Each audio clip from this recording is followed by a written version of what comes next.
When you're trying to get a business loan, okay, there's 4 ways or 4 places that you can actually get a business loan, okay?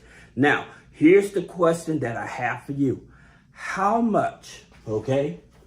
How much is it that you need? Put it in the comment how much you need and why, all right? This is one of the biggest questions, and most people don't even know how to answer that. Now, after you answer that question, one of the things about it, okay, is are you going to be buying the business or are you going to be starting a business? Now, this is very important.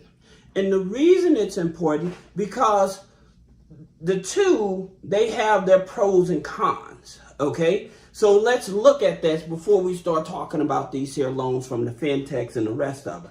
All right. So looking at your pros and cons. One, if you have a startup, if you're just starting your business, then you're going to have a low risk. Okay. And so in terms of what type of business, all right. So if you buying a business, what type of business? Is it low risk or is it high risk? Okay. So you may be trying to buy a real estate business, or you may be trying to buy a vending machine route. Okay, or you may be trying to buy an e-commerce business. All right, so it depends on what type of business to determine this is going to be a high risk business or a low risk business. All right, now another thing that goes along with that is it an online business or a physical business? Okay, that's another thing you have to understand. What am I buying? Am I buying an e-commerce business? Am I buying a website? Am I creating a website? So is it online or is it offline? Okay, that's basically what it is. All right. Now, in terms of what's the dynamics? When you buying a business, it's going to cost you more money up front, right? So when you starting a business, maybe less money up front. However, you have to find your audience, okay? So with a startup, this is the hidden key that I always tell people. If you're starting a business, look at the big dogs that are in that industry, okay? And see if they have an affiliate program. The reason why, if you look at the big dogs that are already in your industry, okay, and if they have an affiliate program, you can promote their business and piggyback off of their business to grow your business, okay? Because at that point, you can actually introduce them to your business, all right? Now, with buying an existing business, here's where you can have a lot of collateral damage. And the reason is because with some business owners, they may have legal problems. They may have employee problems. So they have all of these extra problems you may have to deal with. However, they do have customers. Excuse me. They do have customers. All right. They already have guaranteed customers. That's the reason on the startup side, you want to follow a big dog that already has customers that you can ride their shirt tail to build up your base, all right? And it'll cost you less marketing dollars to grow your business or your audience, all right? So that's the reason why. Now, here's something else that I wanted to tell you. Are you going to be using credit or are you going to be using collateral? So, in terms of collateral, most people, in terms of when it's starting a business, they don't understand that your knowledge can be collateral. So that means that, let's just say you wanted to start a locksmith business, right? But you don't have the money to. However, you know all about locks, right? So since you know all about locks, you approaching somebody saying, hey, I want to start this locksmith business and stuff. And if you put up the capital for me, I'll give you a portion of that money, okay, for the investment of it. Now, you can do it that way, or you can create a partnership, all right? So that way, it positions you to where, okay, I don't have no money, but I have my knowledge, okay? And with my knowledge, I know all about this here industry, and I know how to grow this industry. I know how to get these customers, all of these things, because you've been in that industry. Now, some people will say, well, just go get an SBA loan.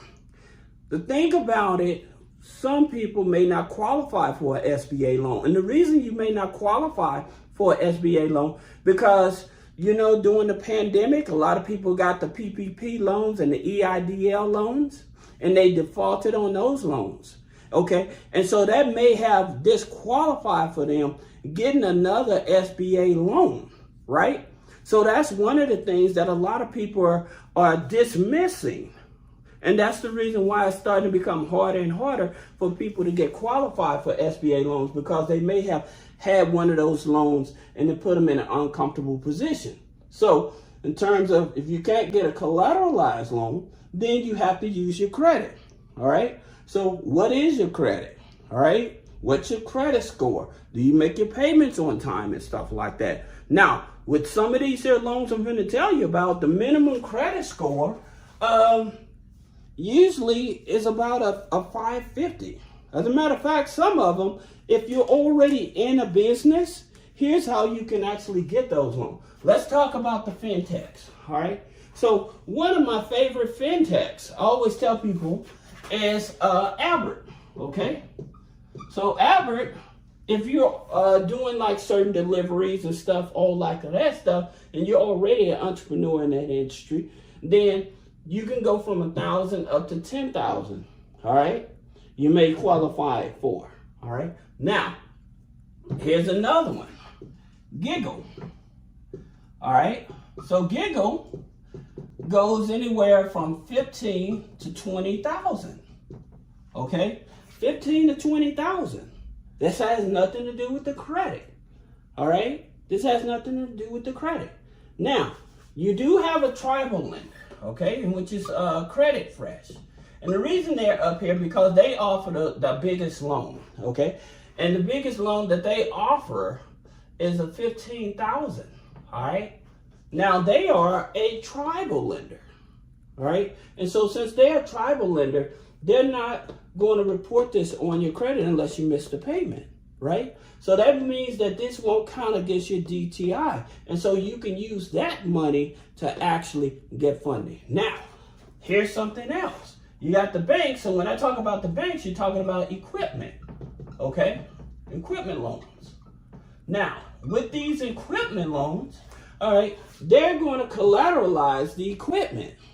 So they'll put a lien against the equipment in order to help you get qualified for a loan. Then under that, you have your pawn shops. So you may have gold, silver, antiques, something of value that may have bring in enough capital to help you jumpstart your business as well. All right. This is the thing about it. A lot of people do not think that they have any other options other than, man, I got to get my credit right and stuff like that. And that's not true. You can get business loans from anyone. Even like this. You got an insurance policy? You have a family member with a whole life insurance policy with equity in it? You can use that.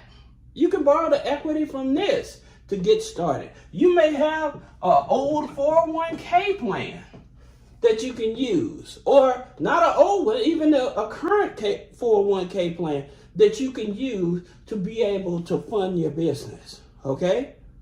So that's the reason why I tell you that there's multiple avenues in terms of where to get funding, all right? Most people think, oh, let me go to the bank and credit union, but that's not always the situation. You can bypass the banks, okay, and look at all these other options. Like I said, with Giggle Finance, if you're working, you've been in business for at least 90 days, you're generating anywhere from $1,500 to $3,000, then you meet their criteria with no credit check.